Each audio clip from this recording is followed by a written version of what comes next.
Bonjour à tous, merci de bien suivre les actualités ce matin et restez scotchés pour le débriefing des actualités. Au titre, nous avons licenciement abusif, Concession attend de pouvoir passer à la caisse. Nous avons cette actualité en deux phases. Pour la première phase, nous allons parler de licenciement abusif.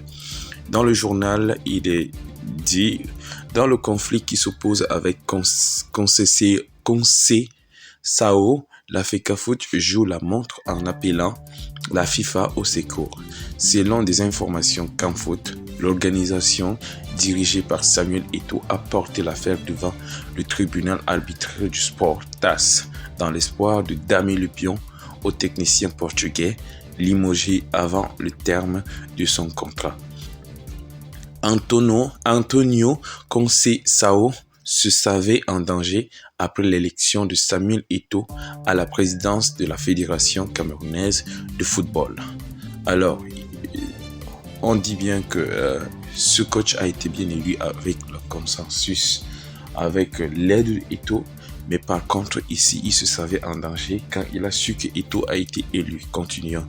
Le technicien portugais ayant été recruté par le ministre du Sport Narcís Moel Combi sans aucune concertation avec les dirigeants de la Tour de Senga.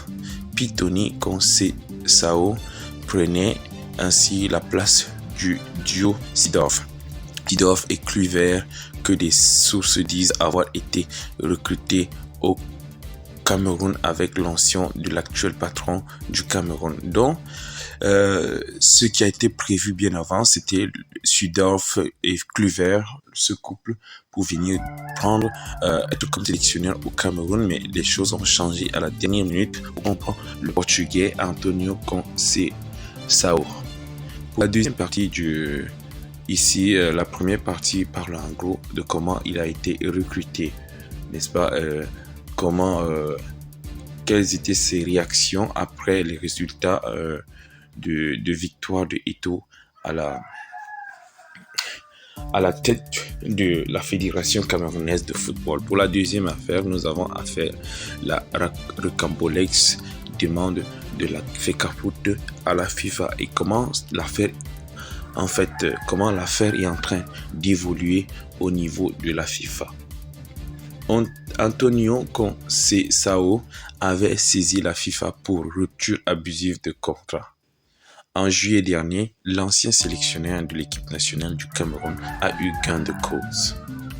La commission du statut du joueur de la FIFA a condamné le Cameroun à verser 1,6 million d'euros, plus d'1 milliard de francs CFA, au technicien portugais.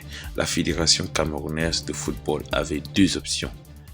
Premièrement, payer ou porter cette décision, ou deuxièmement, porter cette décision en appel dans les 45 jours qui suivent. La FECAFOOT s'est prévalue de la deuxième option, ce qui n'est pas normal, mais la rocambolesque demande à la FIFA étonne.